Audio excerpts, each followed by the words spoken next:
Prapancha is world, its origins are something like this. Pancha is 5, Prapancha is that which is made up of 5 elements. Everything that is manifest in this universe is made up of these 5 elements called Pancha Mahabhutas. These are the elements of earth, water, fire, wind and space. Now this does not mean everything is literally made up of a lump of earth, a mug of water and so on. It is the qualities of these elements that exist in everything that is manifest. The Sanskrit words for these elements are Bhumihi, Apaha, Agnihi, Vayuhu and Akashaha. Bhumihi or earth represents the properties of mass and inertia.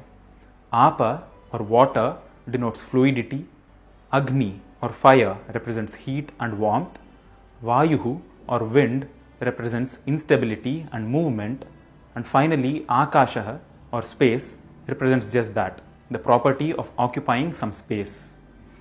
Everything that is manifest is said to have these elements and their properties in various proportions. And of course, human body too is comprised of these elements which interact with each other to perform various bodily functions. And now comes the concept of Vata, Pitta and Kapha. When the earth element in the body, mainly contributed by the solid food that we consume, interacts with the water element in the body, which comes from the water we drink, the properties of both these elements interact to form Kapha.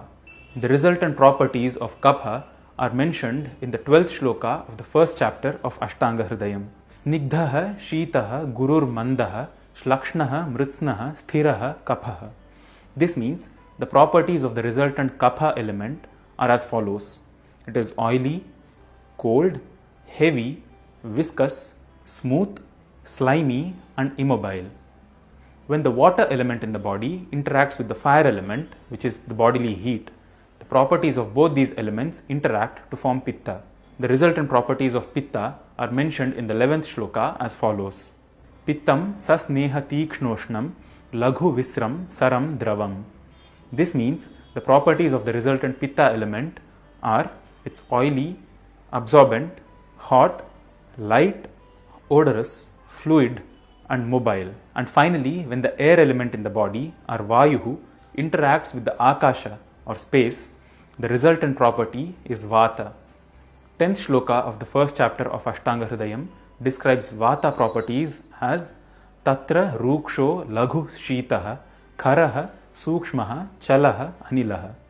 This means the properties of Vata are as follows. It is dry, light, cold, rough, subtle and mobile. All these three mixtures have specific tasks to perform in the human body.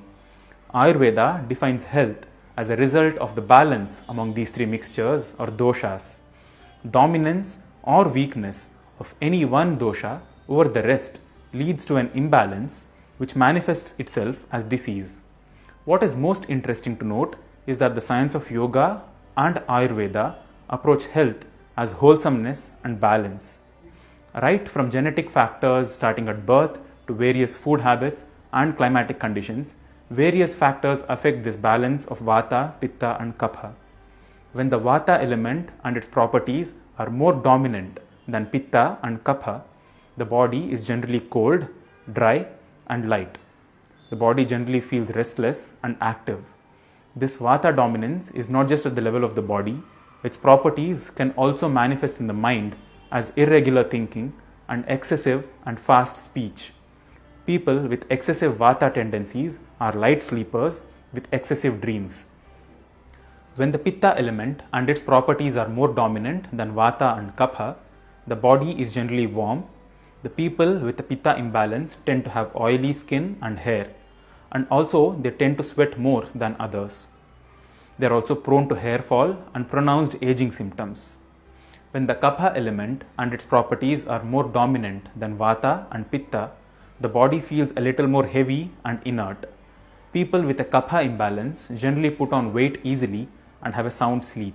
Simply put, when one of the properties is more dominant than the others in the body, its attributes manifest themselves in a more prominent way in every walk of life. One can also extrapolate this to determine the properties of a body which has two doshas more dominant than the third.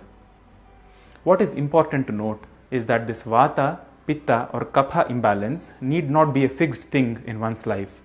One can make use of various Ayurvedic herbs, lifestyle and yogic practices to bring balance to these elements and keep the body at utmost ease and free from disease. The level of insight these ancient Ayurvedic texts offer into the human mechanism are unparalleled even today. It is time we identify, learn, apply and cherish them instead of insulting them as fringe or pseudosciences only to realize our mistakes after millennia and repackage them. I hope you enjoyed watching this video.